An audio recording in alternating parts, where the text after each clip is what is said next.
An elderly bull, abandoned in a field to die, now has the opportunity to live out its final years. Amazing! Subscribe to the channel, leave your like and comment where you're watching from. Sarah Chen pulled her ute off the dirt road and stared through the windscreen at what she'd been told to expect. But knowing something and seeing it were two different things entirely. In the middle of a barren paddock near Toowoomba in southern Queensland, surrounded by nothing but dry grass and a few scraggly gum trees, lay an elderly Brahman bull. He wasn't moving. From this distance, Sarah couldn't even tell if he was still breathing. She'd received the call 3 days ago from a bloke who worked for the local council. His name was Pete Morrison, and he'd been driving past this abandoned property when he spotted the bull.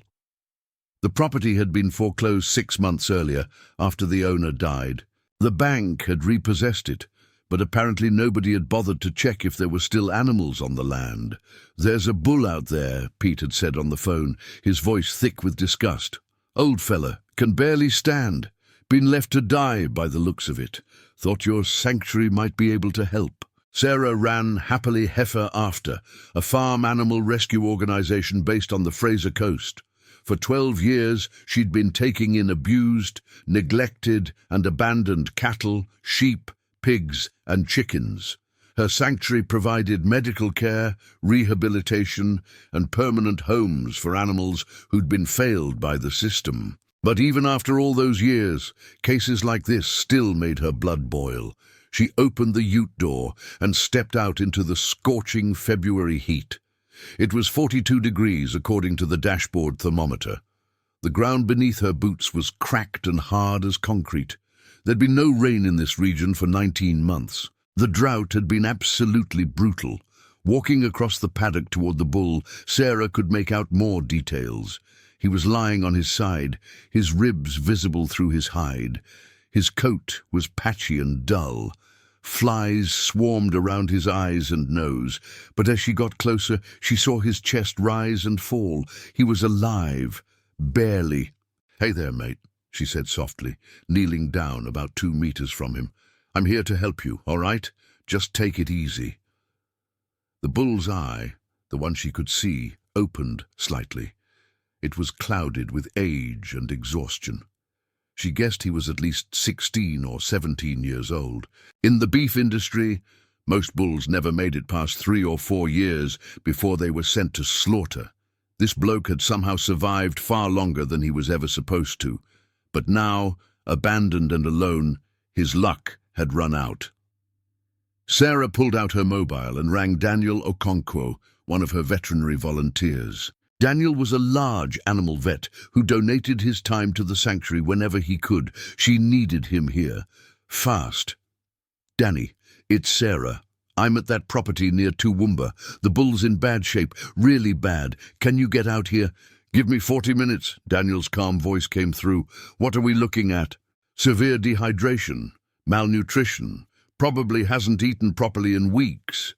He can't stand. I'd say he's been down for at least a day or 2. "Right. I'll bring IV fluids, antibiotics, pain relief. We'll stabilize him there and then work out how to transport him." While she waited, Sarah set up a portable shade cloth on poles to give the bull some relief from the relentless sun. She also brought over a bucket of water and tried to encourage him to drink. He showed no interest.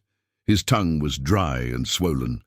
She sat in the dirt beside him and gently placed her hand on his shoulder. His hide was hot to the touch, almost feverish. She could feel every bone in his body.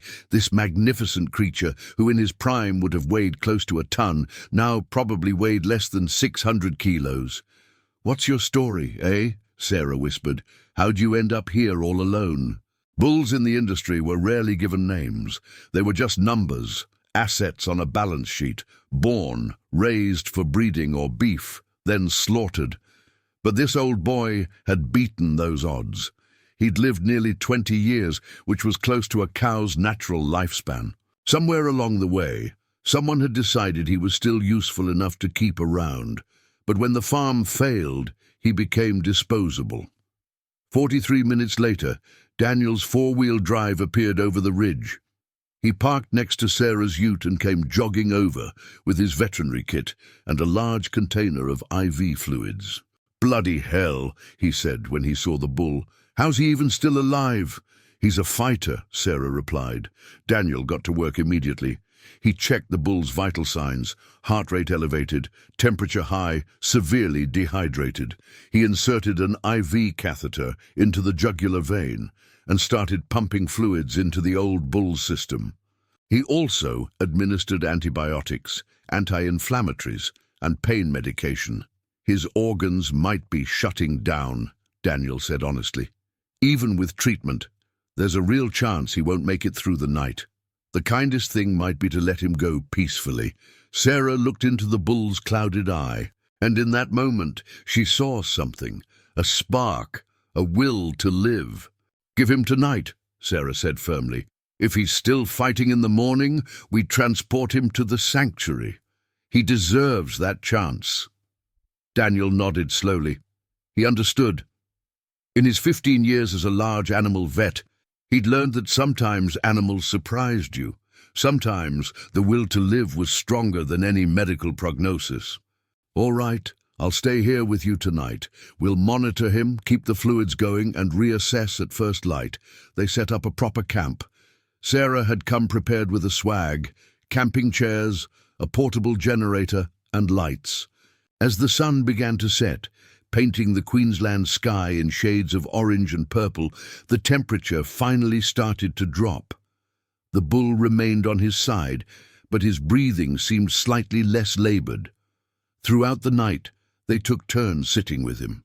Every 2 hours, Daniel checked vitals and replaced the IV bags. Sarah kept talking to him in a soft, steady voice, telling him about the sanctuary that could be his home. "It's a beautiful place, mate," she said around midnight, sitting cross-legged beside his massive head. 200 acres right on the Fraser coast. Green grass, proper shade, fresh water. We've got 23 other cattle there. Cows, steers, a few young bulls. All of them rescued from situations like yours. They've got names, they've got mates, and they live as long as nature lets them. No trucks, no sale yards, no slaughterhouses." The bull's eye opened slightly at the sound of her voice. Sarah took that as a good sign. "You're gonna love Edgar and Philip. They're both older bulls who came to us 5 years ago from a dairy that was shutting down. Edgar's got this hilarious habit of stealing hats off visitors' heads. And Philip absolutely loves watermelon. We're gonna call you Walter, I reckon. You look like a Walter." By 3 in the morning, something remarkable happened. Walter's front legs twitched. Then, with what must have been enormous effort, he lifted his head slightly off the ground. It was only for a few seconds before he laid it back down, exhausted. But it was movement, purposeful movement. "Danny!" Sarah called out. He just lifted his head. Daniel came over with his torch and examined Walter more closely. The bull's eyes were clearer now. The IV fluids were rehydrating him. The medications were taking effect. His body was responding to treatment. "Well, I'll be buggered," Daniel said with a grin. "Looks like Walter here isn't ready to give up just yet." At dawn, as the sun rose over the parched Queensland landscape, Walter made his move. With Sarah and Daniel supporting his hindquarters and providing encouragement, the old bull got his front legs underneath him. His muscles trembled with the effort. Twice he nearly fell. But on the third attempt, with a deep grunt that seemed to come from his very soul, Walter stood up. Sarah felt tears streaming down her face as she watched this elderly bull, who 12 hours ago had been lying in the dirt waiting to die, standing on his own 4 feet. He was wobbly, weak, leaning heavily against the portable fence panel they'd set up for support, but he was standing. "You absolute legend," she whispered, placing her hand gently on his shoulder. The next challenge was getting Walter onto the livestock trailer for the 5-hour drive to the sanctuary. Normally, cattle could walk up a ramp, but Walter was far too weak for that. They'd need to use a sling system attached to the trailer's overhead winch, a setup designed for moving injured or downed animals. Sarah rang her colleague Marcus Webb, who managed the day-to-day operations at the sanctuary. Within 3 hours, Marcus arrived with the specialized trailer and 2 additional volunteers, Jess and Ahmed. Together, the 5 of them carefully positioned the canvas sling under Walter's body, secured the straps, and slowly winched him up and into the trailer. They packed hay bales around him for cushioning and left the sling in place for support during the journey. "You right there, mate?" Sarah asked, looking into Walter's eyes. The bull was calm, trusting, as if he somehow understood these humans were helping him. The drive back to the Fraser coast was slow and careful. Sarah drove, while Marcus sat in the back of the trailer with Walter, monitoring his condition. They stopped every hour to check on him and offer water. When they finally arrived at Happily Heifer After, it was early afternoon. The sanctuary sat on rolling green hills that ran down to the coast. The grass was still green here. They had irrigation and better rainfall than the drought-stricken regions inland. Towering eucalyptus trees provided shade. A spring-fed dam sparkled in the sunlight. Sarah had radioed ahead, so a small welcoming committee was waiting. Her partner, Melissa Torres, stood near the specially prepared recovery pen. Melissa was the sanctuary's behavioral specialist with a PhD in animal welfare. She'd spent the morning preparing Walter's new home, a large pen with deep straw bedding, fresh water, good shade, and most importantly, a fence line shared with the main paddock where the other rescued bulls could see and smell him. They carefully lowered Walter from the trailer using the winch system, keeping him in the sling until his hooves touched the deep straw bedding. Only then did they unbuckle the straps and let him stand on his own. He swayed slightly, but held his ground. His nostrils flared as he took in the new scents: fresh grass, other cattle, the salt tang of the ocean just 3 kilometers away. "Welcome home, Walter," Melissa said softly. From the adjacent paddock, 3 bulls approached the shared fence line. Edgar, a massive black Angus cross, pushed his way to the front. Philip, a gentle Hereford with one droopy ear, stood beside him, and behind them a younger Brahmin named Chester watched with curious eyes. All 3 had been rescued from dire situations. All 3 understood, in their own way, what Walter had been through. Edgar extended his neck over the fence and touched noses with Walter through the rails. It was a greeting, an acknowledgement. "You're safe now, mate. You're one of us." Walter's response was subtle but unmistakable. His ears, which had been pinned back in stress, relaxed forward. His tail, which had been tucked tight, loosened slightly. He took 3 wobbly steps toward the water trough and lowered his head to drink. Not much. His system was still fragile, but enough to show he was engaged with his environment. "That's the best sign we could hope for," Melissa said, making notes on her tablet. "He's already showing social interest and seeking resources. His psychological state is stronger than his physical state right now." Over the following days, Walter's recovery was slow but steady. The first week was critical. Daniel visited twice daily to check vitals and adjust medications. Sarah spent hours sitting in the pen with Walter, just being present. She'd learned over the years that rescued animals needed time to learn they were safe, that humans wouldn't hurt them anymore. By day 4, Walter was eating properly, small amounts of high-quality hay, some supplemental pellets, and his absolute favorite discovery, sweet potato. Melissa had introduced it as a treat to encourage eating, and Walter had taken to it like a kid to lollies. Every afternoon at 3 o'clock, he'd stand at the fence waiting for his sweet potato delivery. "He's got you trained," Marcus joked, watching Sarah peel and chop the vegetables. "Nah, mate," Sarah replied with a grin. "This is mutual training. He's teaching me about patience." By day 9, something remarkable happened. Walter walked, slowly, carefully, but with growing confidence, over to the shared fence where Edgar and Philip were grazing. The 3 bulls stood together, separated by rails, but connected by something deeper. They didn't need to be in the same paddock yet. This parallel existence was enough. They could see each other, smell each other, communicate through body language. Melissa observed these interactions closely. Her research had shown that cattle were highly social creatures with complex relationships. They formed genuine friendships, mourned losses, and provided emotional support to each other. Walter, who'd spent his final months alone on that abandoned property, needed this social connection as much as he needed food and water. "See how Edgar positions himself on Walter's left side," Melissa pointed out to Sarah one afternoon. "That's deliberate.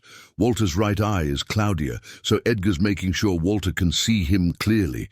They're adapting to each other already." By week 3, Walter had gained 47 kilograms. His ribs were no longer visible. His coat had begun to shine. The cloudiness in his eyes had cleared slightly. It would never fully resolve at his age, but the infection that had been making it worse was gone. He moved with more confidence, though he'd never be truly agile again. Arthritis had set into his joints after years of hard living, but none of that mattered because Walter was happy. You could see it in the way he greeted each morning, the way he rumbled contentedly when Sarah scratched behind his ears, the way he'd splash in the shallow water trough like a calf during the hot afternoons. On day 28, they made the decision to integrate Walter into the main paddock with the other bulls. It was a significant moment. Melissa had spent weeks preparing for this, ensuring the social dynamics would work. Edgar and Philip had essentially already accepted Walter as part of their group. Chester, the younger bull, had shown only friendly curiosity.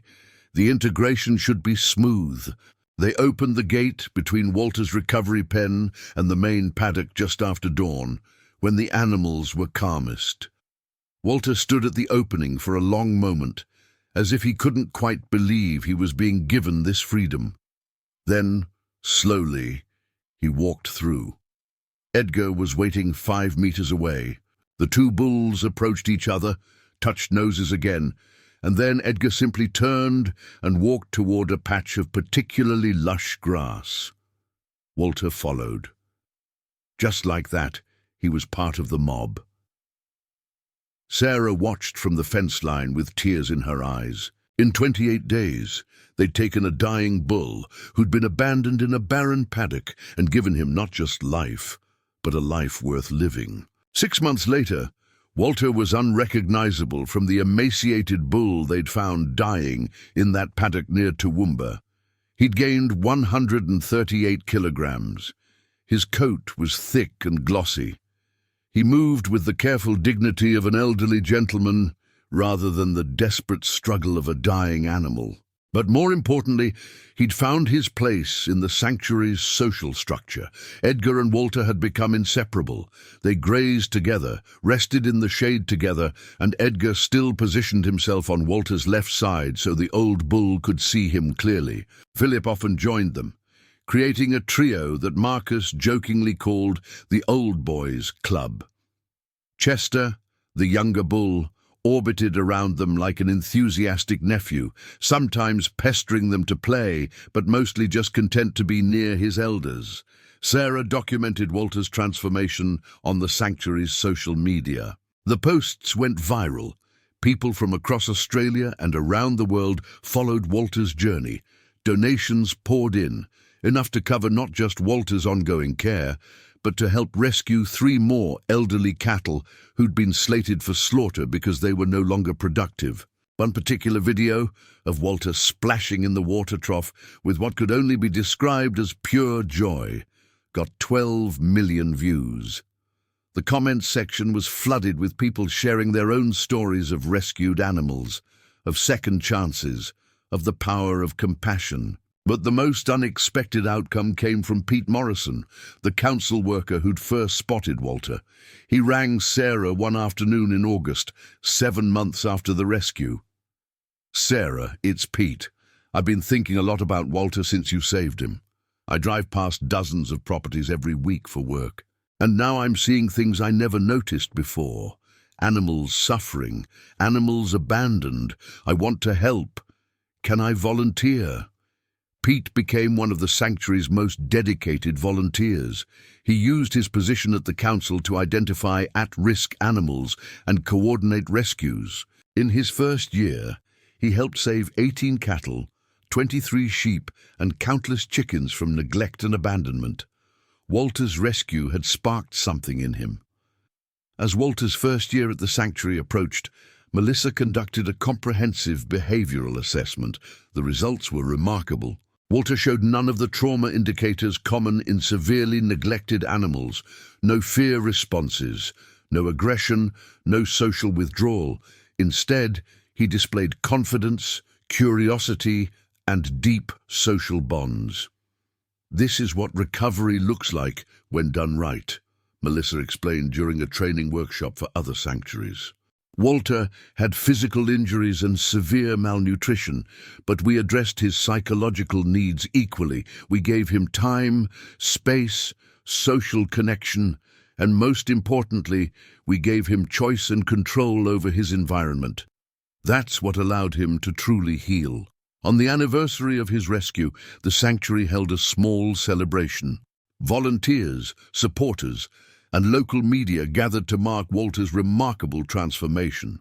Sarah made a speech, standing near the paddock where Walter grazed peacefully with his mates. A year ago, Walter was hours from death.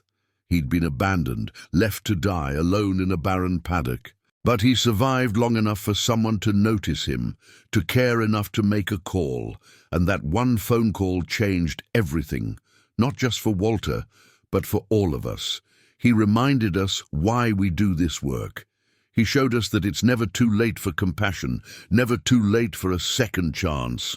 She paused, her voice thick with emotion. Walter is approximately 18 years old now. In natural conditions, cattle can live to 25, sometimes even 30 years. The industry tells us these animals are worthless once they can't produce. But look at him. Look at the joy he experiences every single day. Look at the friendship he shares with Edgar and Philip. Look at the impact his story has had on millions of people worldwide. How can anyone say he's worthless? The crowd erupted in applause. Walter, unbothered by the noise, continued grazing. Edgar stood beside him, as always. That evening, after the crowds had left and the sun was setting over the Fraser coast, Sarah sat on the fence rail, watching the bulls settle down for the night. Walter had claimed a favorite spot under a massive eucalyptus tree. He'd lie there every evening, chewing his cud contentedly, watching the stars emerge. Melissa climbed up beside Sarah. "You know what the best part is," Melissa said.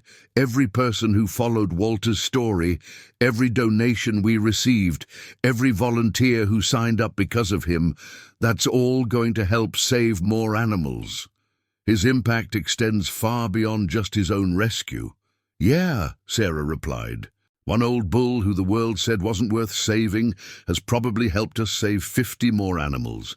Not bad for a bloke who was left to die." They sat in comfortable silence, watching Walter's chest rise and fall in peaceful sleep. Tomorrow he'd wake to another day of fresh grass, cool water, warm sun, and the companionship of his herd. Tomorrow, and the next day, and all the days after that for as long as his old heart kept beating. Walter had been given something precious, not just survival, but the opportunity to live out his final years with dignity, comfort, and love. In a world that often viewed animals as disposable commodities, his story was a powerful reminder that every life has value, every creature deserves compassion, and it's never too late to do the right thing. As darkness fell over the sanctuary, one truth remained crystal clear. Walter was finally, truly home.